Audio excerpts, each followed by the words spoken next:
Hey, good morning, good afternoon, good evening, depending on where and when you are listening to this. This is Coffee with Kevin. You see my coffee cups in each place. Yes, it's Coffee with Kevin. And this is my coffee right here. Yeah. I hope you're joining me with a nice hot cup of coffee, maybe a hot cup of tea or hot chocolate or any kind of drink. Maybe smoothie, maybe juice, maybe just water. But here's to you. That is a wonderful, wonderful coffee this morning, and I'm loving it. I'm gonna shake my. There we go. We got some coffee beans to show you, and my coffee was made from fresh coffee beans this morning. Almost every morning we have a grinder that grinds automatically for us and builds us a nice hot pot of coffee. Yes. So, Coffee with Kevin. How are you today? I think things are going well. You know, today in history, I'll confess, I didn't really do my due diligence this morning about today in history. And we'll see what's going on. I'm looking to the side here, seeing what's going on in today in history. And, I'm having a hard time. Maybe nothing happened today in history. I just don't know. On this day in history, let's find out. Maybe a little bit about film, a little bit about actual historical events. King Louis the 16th of France and his foreign minister clandestinely agreed to supply the United States with munitions during the American Revolution. The French didn't like the British too much, so the fact that we were fighting the British in 1777, they said, hey, let's give you guys a step up to fight the British. It's kind of like, okay, we are not big fans of the Russians, so we're helping the Ukraine. And the Ukraine was the Russians were unjustly attacking the Ukraine. Well, the French would see it as the British were unjustly controlling the American colonies. And so, they said, all right, we're going to give you munitions. And if I remember right, Alfred Nobel was in France, and he was the inventor of dynamite. So I'm sure we got a lot of dynamite at that point. Let's see, what else today? 1966, Frank Sinatra's album Strangers in the Night came out, hits number one on the charts. Famous birthday today? I don't see a single person I recognize. Oh, sure. 51-year-old today, Monica Lewinsky. For those of you that are too young to know, Monica Lewinsky was involved in a scandal with President Bill Clinton. She was his aide, and she had relations with him. I won't say she had sex with him because he denied that. All right. That seems, since Krause's, her birthday is, she's 53 years old today. Daniel Radcliffe. Do you remember that guy? He kind of had a wand. He is, believe it or not, 35 years old today. Oh my goodness. So those are the birthdays. And those are the one thing in history we found, or a couple things in history we found out. Nothing too relevant. Nothing as relevant as the history that's been made this past week or two with the attempted assassination on the former president and the stepping down months before the election. I'm not sure that this has happened in history before, with the president stepping down. And of course, he steps down the very day after he was adamant that he was in the race. It's going to be an interesting time. It is an interesting time for us as of now. It's an interesting time for us in our own history. I've lived through a couple of things that were historical. And I'm sure I've lived through a lot more things that were historical, but there was a big crash in 99. It had to do with the tech industry and a lot of it was a tech boom. And then in 2008, there was a real estate bubble that busted.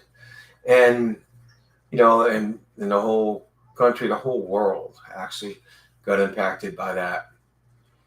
And here we are in the history of history. We've had a black president, which was very historical, very wonderful to see that in this century, okay, in the days of with the history of the United States, we finally had a black president. That was wonderful.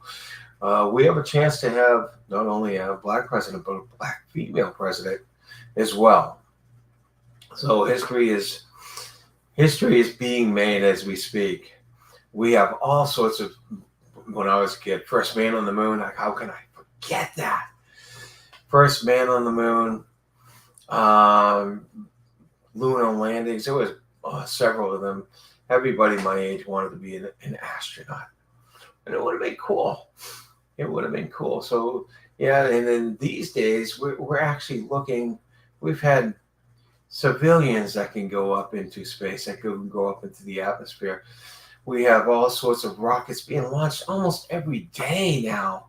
It's not just NASA. It's private companies and all over the world. We're living in a time that is just incredible, miraculous, sometimes horrific. But we are living in a time when big things happen. We got to be prepared, and we want to actually have somewhat of a feeling of control of what's going on. We'd love to have a feeling of control of what's going on. Tony, my son Tony is on. Good morning, Tony. How are you? So speaking about having a control of what's going on, these are what today is about. Today is about the law of attraction. Today is about manifesting. What it really is about taking control of your life, programming your life. How's that? I come from a technical background. I have a software experience. I was a software engineer. I did everything in the tech industry with software, even hardware, but software especially. So it's all about programming. And you know what? Just reminded me for our topic of taking control, for our topic of, becoming who you want to be. When I got out of my technical school, I was trained in hardware. I knew everything about hardware. I could troubleshoot hardware. They don't do that today. They take a board. Oh, the board's bad. Let's get rid of it. They troubleshoot it to a degree.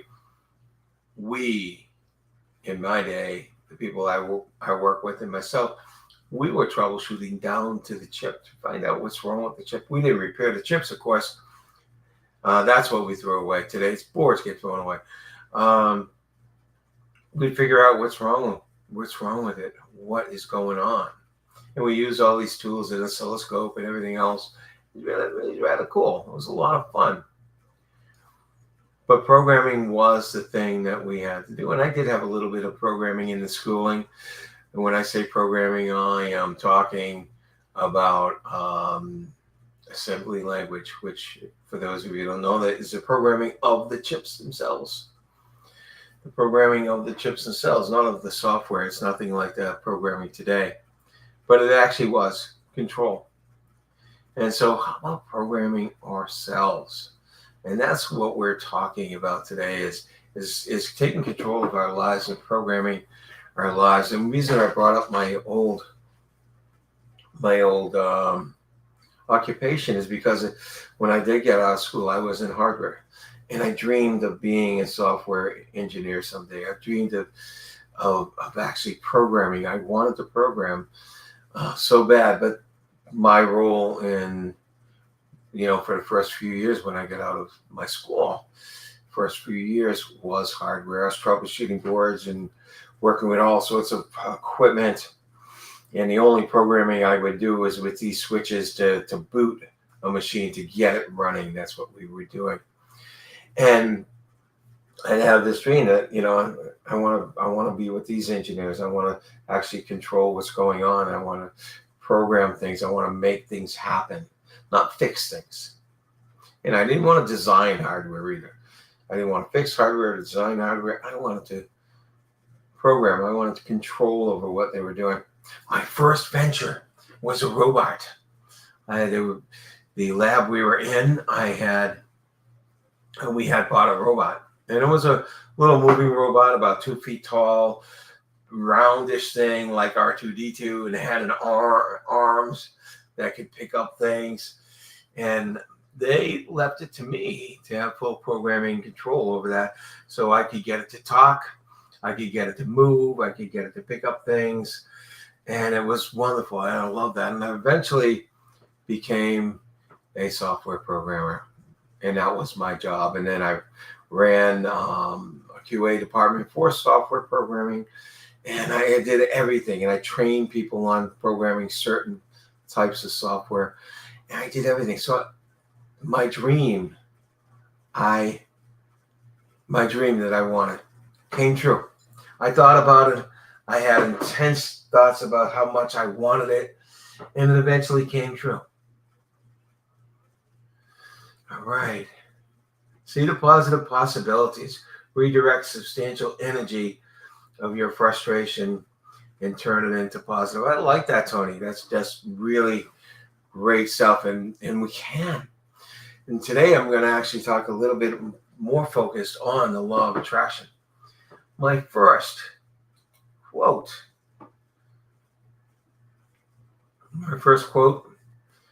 one of my heroes. I've taken lots of training, read his books. It's Tony Robbins. Whatever you hold in your mind on a consistent basis, is exactly what you will experience in your life. Just as my story just told. Whatever you hold in your mind is what you will experience in your life. I talk about when I teach the law of attraction, I talk about our first house we bought, and my wife and I have been married for several years, and we got enough saved up for a down payment, and it wasn't going to be a big house, but I kept on thinking of owning my own house. And we had been renting for a few years in different places. And what's my own house going to be looking like? And you know what I thought of? I thought of a house with a white picket fence.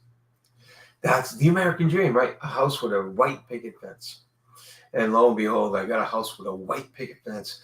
And then I realized, watch out what you wish for, because it was that first year I had to repair a bunch of pickets, and then I had to whitewash. I had to repaint the whole thing, and I had 110 feet of fence. Watch out what you wish for.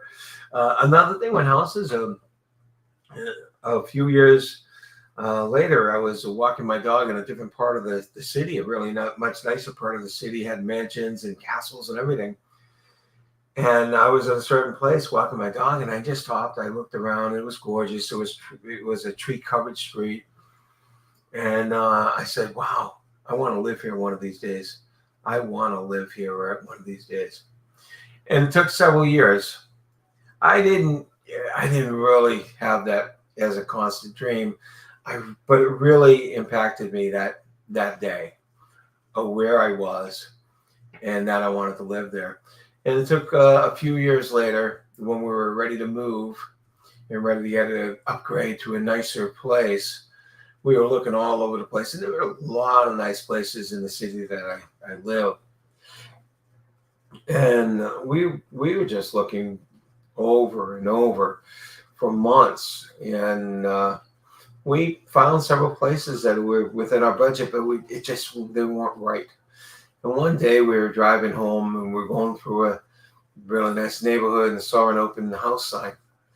And so it said, just by total coincidence, we weren't even looking for it. We were driving home, and we drove down the street, got to the open house, and it was at 3 o'clock, and the realtor was taking down the signs and getting ready to go. We said, "Can we see it? Can we see it? We just stopped by and we want to see it. We were actively looking for a house. We saw it. It was a big home. It was gorgeous floors. That's what I remember the most. And my wife loved it. And so right then and there, we talked, and we knew the asking price was right at the top of what we could afford. But we put an offer in. And a week later, we got, the offer was taken. We moved in a month or two later. I hadn't sold my old house yet.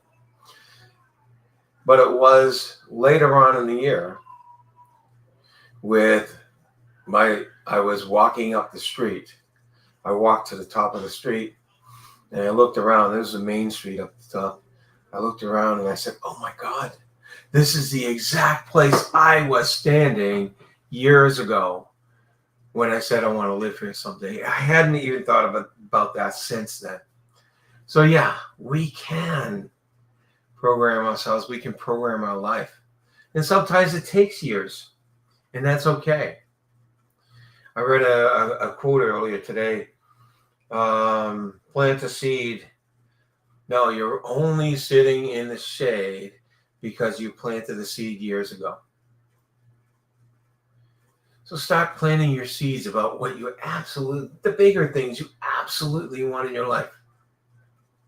The bigger things you absolutely want in your life. Start planting those seeds now. And later on, you have them. Well, let's talk about the small things. What you hold in your mind is on a consistent basis is exactly what you will experience. Start thinking about what you want, why you want it, how it's going to be when you get it. Start thinking about that. Let's see what we got here. Imagination is everything. It is the preview of life's coming attractions. I love this. I didn't know Albert Einstein talked about anything about the law of attraction, but he's talking about the mind here because he would imagine. That's how he came up with E equals MC squared. He didn't have the equipment to prove that. He imagined what it's like to travel the speed of light. He imagined being energy. And things came true for him. But this particular quote is dead on for the law of attraction. Imagination is everything. It is a preview of life's coming attractions. Do you want life to control what's coming for you? Or would you like to have control of what's coming for you? Granted, there's all sorts of things in life that you can't control. What you can control is how you're thinking and what you're thinking and how you're feeling. That's what you're in control of. You can get through the things that are happening in life. That's what you're in control of, your ability to get through them. Your ability to make decisions. We all have free choice. We have the choice to feel one way or another. We have the choice to think one way or another. When we're thinking about what we want instead of about what we're afraid of, that's when the really cool stuff starts to happen. Thinking about what we want instead of what we're afraid of. There's the quote from Kevin. What we want instead of what we're afraid of. And my last quote for today. And this I've used so many times. This is Napoleon Hill from Think and Grow Rich. What the mind of man can conceive. And by the way, man, woman. In his time, he was talking generally of everyone. What the mind of man can conceive and believe. You put and believe. The mind of man can achieve. What you can think of, what your mind can conceive, that you can really fill your mind with constantly. So much so that you begin to believe it with all your heart. You know that phrase, believe with all your heart. Why not believe with all your mind? Because our belief system comes from our whole body, but our heart is actually seen as our second brain. I'm sorry, our third brain. The gut is seen as our second brain. But the heart math has done all sorts of tests. And some of the tests have seen responses from the heart before responses from the brain, which means the heart is right in there in the game of what we're doing and what we want to do and what's going to happen for us and to us. So the mind of man can, what the mind of man can conceive and believe, the mind of man can achieve. Bottom line here is my quote that I said, you start filling your mind with what you want. I know it sounds like daydreaming, but more serious level. I can daydream of fantasies, leaping over tall buildings. Not Superman, I just like to leap. I can dream of fantasies, or I can dream of really real life stuff that I want to happen. Okay, real life stuff that I want to happen. I want this job, or I want to get so many dollars in revenue for the next year, whatever it is. And I want this new house. We were just talking about this. White picket fence. Don't forget that. Whatever it is, you go out and make it your reality, because you're in charge of your reality. I always say, your perceptions create your reality.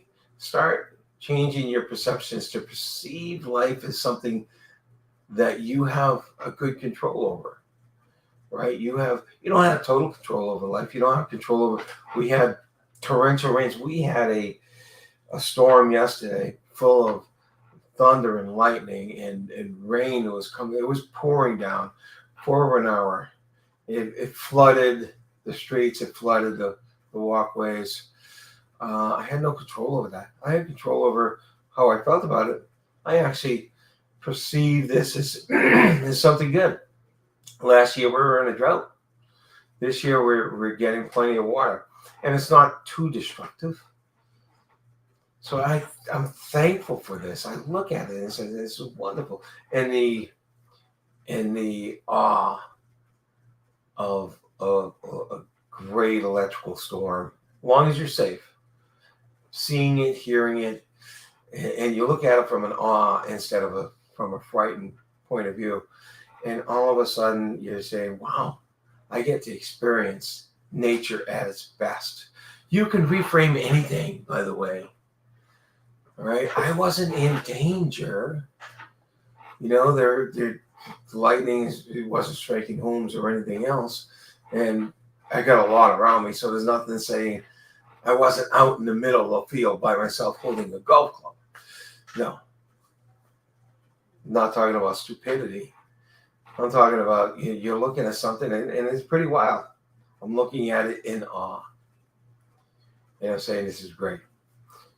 I look at a tornado in awe, but it was only for a second. Then I flee.